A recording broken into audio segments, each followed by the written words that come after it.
Hi there, my name is Malcolm, and I started my journey on YouTube just about 1 year ago, and at that point I had no prior experience on this platform. So in a lot of ways, I've been navigating YouTube by continuously failing and learning from my mistakes.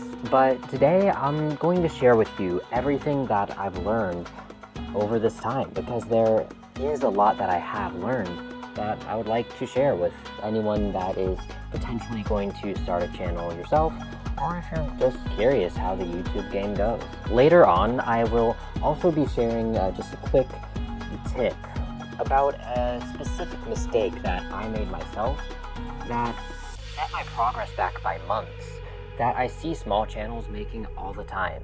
So I hope you enjoy. And I'll be starting just by giving you essentially a TLDR, just a bunch of quick bullet points on things I've noticed. And then later on afterwards, I'll do a bit of a deeper dive with a few critical insights that I've learned. First, I do think I should clarify that my goal on YouTube is to eventually use it as like a secondary source of income. If your goal is to grow and to eventually monetize, then I hope this helps. Only about 1% of YouTube channels actually get to the point of monetization, most often because they quit before 1 year. So I hope this also serves just as a reminder or example of how you do need to persist. So let's get into some rapid fire insights. First, niche plays a huge role in your channel's growth and in your income possibility. For example, entertainment niches grow a lot faster, but you make less per view. Research is more important than consistency, but consistency is still crucial. The game is essentially about telling YouTube, I am in touch with what people want, and I'm here to stay. You have to remember, YouTube is a business, and for them to pay you, you have to make them more money than you're getting paid. Growth can definitely be exponential, but it tends to ebb and flow as you learn and test new things out. Shorts are a necessity and are a vector for subscribers. If you see the option for an A/B test, which is when you compare alternative title options or thumbnail options for videos, you are on the right track and definitely take advantage of that test. Premiering videos can often act as a form of free promotion. Your audio quality will directly impact your retention. You could potentially have an amazing concept, but if your audio sucks, people are just going to get annoyed and click off. Starting out on YouTube, you typically only get subscribers on the days that you actually post, because YouTube hasn't exactly found your audience, so it's not being pushed out to all of the right people. Additionally, you can actually lose subscribers pretty easily, especially starting out. It's a lot more noticeable. I remember at the beginning I was excited about every single subscriber, and then I noticed that sometimes I would lose subscribers. This is completely normal, it happens to everyone, and often it's just YouTube kicking accounts that are showing bot behavior. So now that I've shared those quick insights, I would like to do a deep dive on a few more things and provide a bit more insight. First, for a really fun tip, I think, on how to research for your videos, I love to find channels that create similar content, and then I'll find the videos, say from like the past month, that are fairly recent and relevant, but that have a really high view count compared to other videos released around the same time. This lets you know that the topic of those bigger videos is really important and something that people are very interested in at the moment. So once you find multiple videos like this, you know that this is a topic that you need to talk about.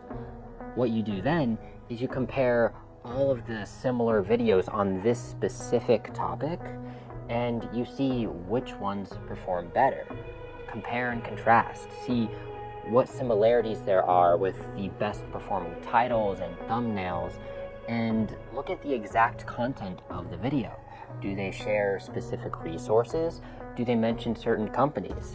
These are the things that you want to focus on and mention in your video on that topic. Now, earlier in this video, I did mention that shorts are a necessity and a vector for subscribers. There is a very specific reason I'm saying this. It's from my personal experience. So, for the longest time, I didn't think shorts made a big difference because my channel was mostly long-form videos. But then I started trying a new tactic where when I released a long-form video, I would release an associated short that would promote the long-form video. I would provide useful insights from the long-form video, but leave a few things out. And I would mention in the short that I do a deep dive on the full video. And as it turns out, that is the source of the majority of my subscribers as it is now. The majority of my subscribers literally came from those shorts I made. They would either watch the short and subscribe there, or go from the short to the long form video and subscribe after watching the long form video. So now here's the really big insight that I hope helps a lot. This is probably my biggest takeaway because I lost months of work to this very mistake. A lot of times when you're starting a new channel, you realize the work it's going to take. And it's logical to assume that posting every single day would greatly benefit your channel. And that's exactly what I did at one point. There's a few things wrong with this approach though. For one, YouTube has a new algorithm specifically that's geared more towards videos released in 2026, where it analyzes channel behavior to determine if it's an automated channel or if it's a real person behind it that's pushing the majority of the content. And one of the things it uses is upload frequency. If you immediately start your channel and you're uploading all the time, frequently, back to back, YouTube could think that you're a bot and not promote your videos as much as you would like. Additionally, if you're creating series videos where there's like a day 1, day 2, day 3, it's actually one of the worst things that you can do as a new channel. What this does is that it tells people if they're seeing video number 3, it's not worth watching because they haven't seen video 1. And if they happen to check out video 1 and see what that's all about, if it's not something they're interested in, they're just not going to engage with your content at all. So I definitely understand the temptation. I fell into that same trap myself for months, and I couldn't figure out why I wasn't getting any views. Most of these videos, I would only get about 1 view on average. It wasn't until I broke out of that cycle and started doing more research that I got my first video to break over 100 views. Anyway, that is just a few things that I've learned throughout my time on YouTube. I hope you really enjoyed this video, took something away from it, and if you're planning on starting this journey as well, I hope you're able to save some time and not make the same mistakes that I did. My first year on YouTube is over, and I'm really excited to see what 2026 has to bring. I hope you enjoyed this, and I will see you in the next one.